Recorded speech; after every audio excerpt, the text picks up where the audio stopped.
Just came off of a difficult camp. It really was. A little frustrating on my part with some of the situations that we've had going on, not in a negative. Had some injuries that we need to overcome. Have guys working in, and for the most part, the team is fresh, getting ready for the first contest versus Liberty University. And obviously, Coach Hugh Freeze does a fantastic job over there.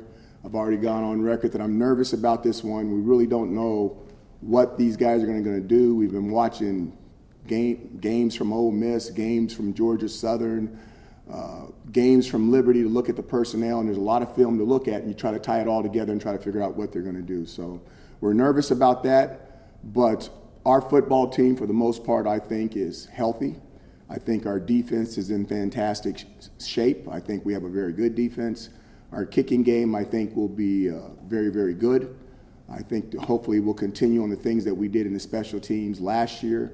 And Coach Lustig does a fantastic job. Coach Ward does a fantastic job. Offensively, we're still putting some pieces together. I think we're still some questions about our offensive line. There's no doubt about that. And we've had numerous guys that are really good players in and out of the lineup during camp. We're getting them all back, but I'm not sure we're on the same page, but we're going to work very, very hard to make sure we're on the same page for our first contest. Questions? Mark and Matt. Coach, you've won all three of your season openers here, and you've even gone on record saying that the first game is kind of an important one. Can you talk more about the importance of setting the tone? You know, I think that first game is important, but like I said, I'm really nervous about this one. And this reminds me so much of a game we had at a previous university, and we were 21-point dogs, and we went out and won the game because the team just didn't know what kind of team was coming into the stadium. And we had some hope. We were behind at halftime, came back and won by 21. We're playing a good football team that we don't know a lot about, and we're playing some fantastic coaches. So we just going to have to, I don't even like using that word. We're trying to anticipate what they're going to do, but we really won't know until we get out there, and there'll be a lot of game adjustments once the game starts. Mario? Coach, coming into the year, a lot of buzz about this team coming off a 10-3 season, and you talk about, I never set a ceiling on my football programs. How do you curtail, all the buzz and everything going around outside and keep it about this team inside and focus day in and day out? I just flipped back the pages 365 days where everybody said we were going to take last. And we took second in the ACC Atlantic. And from a media standpoint, to me, it's exactly the same. We know what we got on the inside, but we need to make sure that we stay locked in and let the process happen. We have a very, very difficult non-conference. We're away for 2 games on the road. That's not what you want to do with a football team that has a chance to do the things that people think that we can do that the media's been talking about. You want to get some home contests underneath your belt, and you want to get your team off to a fantastic start at home. We're on the road. We're on the road versus 2 dangerous opponents, and we need to make sure that we do everything we can to get the first one. I think the biggest surprise for us in the depth chart was seeing Carlos Federer starting and Ryan Alexander on the 2 line. Well, I understand it's still kind of a work in progress, like you mentioned, but what went into that decision? It's not solidified. It's going to start. The game is going to start that way. Those guys are going to play a lot of football. Again, it comes down to learning a lot of offense, learning it and practicing it at the tempo that you need to practice in. The one thing about tempo is that we're only as fast as our slowest offensive linemen, and it's hard for those big guys to get used to the speed. I think back to last year with my son-in-law, when I told him, I said, you're going to have to get into shape. You're going to have to figure out how fast we play. And I'll never forget, he looked at me and he said, well, we went up-tempo at Texas A&M. And I just smiled. And some of the other guys started giggling. I mean, for 300-pounders to giggle, that's unusual. And then I still remember the very first drive in practice where we had to call a timeout. He knows what I'm talking about because his whole body was beat red. So the point being is this. When you haven't been in this system, okay, you have to get used to it. And Carlos has been in the system. He's got a better taste of how fast we need to operate. That doesn't mean it's going to end up that way, which is the reason why you wish you had a couple of more games before you get into the heart of your schedule, okay? But that's the way the chips fell, and we're going to have to play the cards that were dealt to us. Thanks. Mark? You've said before you haven't had a team for 3 years, now you haven't had a team for 4 years. I don't know if you've ever had the expectations you did that you have going into this year. What are your expectations? You know, we're going to play it one game at a time. This team has nothing to do with last year's team, and last year's team has nothing to do with this year's team. And so much of the expectations is based off of people who are no longer in the room. And I think that they have to shape, form their own identity, and they have to decide, along with the coaches and myself, we all have to decide what kind of team we want this to be. And it's a work in progress. It really is. And come Saturday night, I'd imagine somewhere around 10 or 11 o'clock, we'll have an idea. All right. Over the last 3 years, you had a guy leading your offense and Eric Dungy, you call, one of the best leaders that you had on your football team. Is Tommy ready to step into that role? I don't know if anyone's ready to step into that role, but I know this. He's going to be the guy that's going to have the ball. And the guys that have the ball has a lot to say what's going to happen, whether it's a positive or negative. When you look on the offensive side of the ball and you see guys like Aaron Service, Evan Adams, Mo Neal, Mo Neal's like a quarterback on the football field. That guy's been through so much. It's his senior year. He knows it inside and out. Hackett has played a lot of football for us. Chris Elmore, are you kidding me? The guy knows 4 positions, and that's not even counting the defensive side of the position, So there's a lot of leaders on there, but people have a tendency to look at the quarterback because he touches the ball all the time. Tommy DeVito will do a fantastic job leading, but he does not have to lead the offense by himself. Matt? How do you define a successful camp? Is it just getting out of there unscathed, healthy, or is it, seeing the guys come together and everything work out? I think the first part of it is right. We came out, we lost one, I shouldn't say one. We've lost some players, but we've came out okay.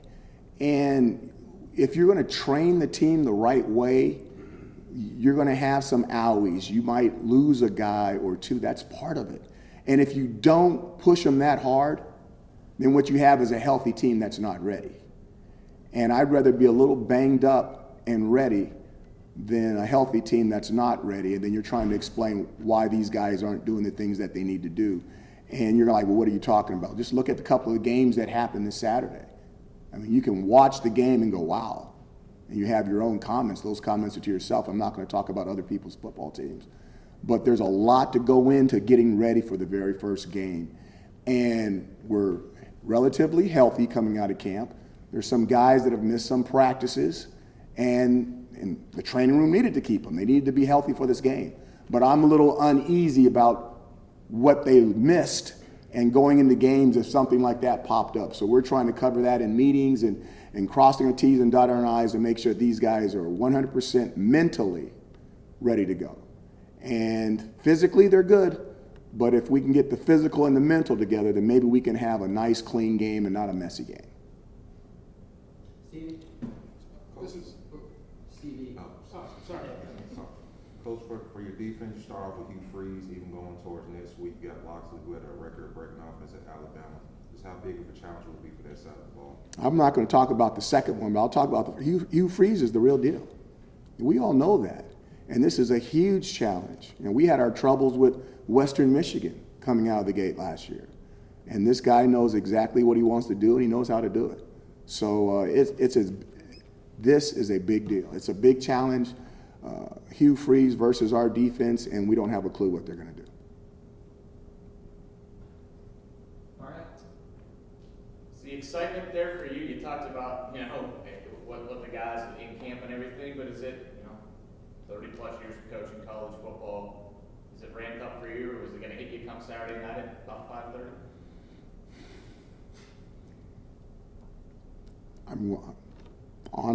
I can't even say that. This is to me, it's like an exam, and I'm a professor, and I'm getting my students ready for the exam. And then you hand out, the game is the exam, and now the really cool thing is, unlike a professor, I can actually give them some answers during the test to make sure they have an opportunity to be successful. If they miss one question, I want them to get 99. They miss two, I want them to get a 98. Because if most of them get A's, we got a heck of an opportunity of passing the test, which is winning the game. So I'm going to be out there with them, but the excitement part of it, I don't know. I don't know. I'm more concerned about them being mentally right, because if they're mentally right, then we should be okay. I know we talked about the linebackers in camp, and you said it's a pretty deep group this year, and guys will have a chance to play. What do you see from Armstrong and Lakeem that let them win those starting jobs, and are we going to see Michael and Juan and maybe even Lee throughout the year? I think you'll see some of those guys that you mentioned. The two main guys, they do it right more than anyone else. So that's going to give them the opportunity to go out there first and for the defense to be right. And we do need our defense to be right, especially in the early part of our schedule. Got a two-part question for you. Go slow, Stephen. We'll go real slow. About Chris Frederick, he's a computer engineering major. I knew he was smart. Yeah. What was your initial reaction to that when you got here? You're taking stock of your team and you see this guy's balancing that. So that's the first part of the question. And then more broadly, how do you look at athletes who maybe want to, on your team that want to take on more time, work demanding majors? First of all, Frederick, he balanced. He's a really even keel guy. I've had guys that have been engineering degree guys before in football. It's very taxing. You have to be very disciplined with your nightlife and what you're going to do with your spare time. And I've had guys that have graduated with those degrees at other universities. I won't name the other universities. But normally those guys are really locked in. They're normally very even keel.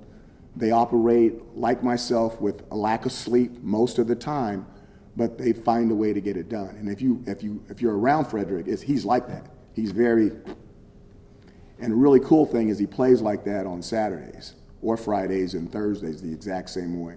He doesn't really get too high or too low. Very intelligent young man, very sharp dude. I'm sure he's on everybody's dance cards on campus. Maybe more generally speaking, and this is a different situation where you come into the team and he's already here, already taking these classes, but when you have a player near your recruit or even a current player who wants to take an engineering major or something that is a little more demanding, how do you kind of approach those conversations? We never tell them what they can major in, what they would like to major in. We've even had situations, if it depends on how good of the player they are. If they're really good, we'll actually move practices for them. Like sophomore, your freshman, your sophomore, your junior years, you can do some things with classes and maybe not interrupt the flow, but as a senior, you got to take the classes you need to take to graduate. We even move times of our practices or have allowed players to skip practice based off of how their major is. Now, once again, it depends on who the player is, okay, and how important they are to what we're doing and whether they can make it up. Some guys literally are so sharp that if you just give it to them on a board or give them to them in video, they can physically do it. And if they can do it, we'll help them out. Time for two more questions. Mark and Matt. Ian, Back to what Marty asked you about Tommy. You coached obviously some very good quarterbacks in your tenure, or in your coaching career. From where Tommy was going into the opener last year, when he played, struggled a little bit, to where he is now, what do you see in him? I see someone that's eager to get everything started. He's waited and he's eager. That energy is good. That nervous energy is good, but you got to be careful with that at that position. This young man, I think he has an opportunity to be good, but he's going to have to go through some things. Like the Notre Dame game, he went through something. Then you had the Florida State, the NC State. He's going to have to go through those game experiences that you develop. And as he develops those experiences, he won't be fooled again. Okay, you fool really good quarterbacks one time. And then the second time you try to fool them with the same thing, they burn you. And this is the type of individual he is. But he's going to have to go through some growing pains of seeing some stuff that he hasn't seen. And then once he locks it in, once he memorizes it, he'll be really, really good. Last question, Matt. You know, you guys have taken advantage of the transfer portal situation, obviously with Tristan Jackson and Abdul Adams. Have they kind of lived up to what you thought they would be so far? I know we haven't seen a whole lot on the field so far, but what do you expect out of those guys coming up this year? The thing that I'm really excited about both of those guys are they've been fantastic practice players. Both of those guys have led our scout teams for an entire year. Obviously, the community and you guys got an opportunity to see them perform in the West Virginia game, but that was an entire year of just being the scout team tailback and the scout team wide receiver and getting banged around by the varsity, so to speak, and not saying boo because they understood their role. And I really did appreciate, especially from where they came from, their backgrounds of how they fit in with the family in the Ohana. Now they get an opportunity to do something else, and we're going to have to see it. They did not go through an entire season, okay? And it'll be fun to see their growth in this offense as well, especially with both of them having the opportunity to come back for another year. Thanks very much for your time, Coach. Thank you. Thank you. See you guys.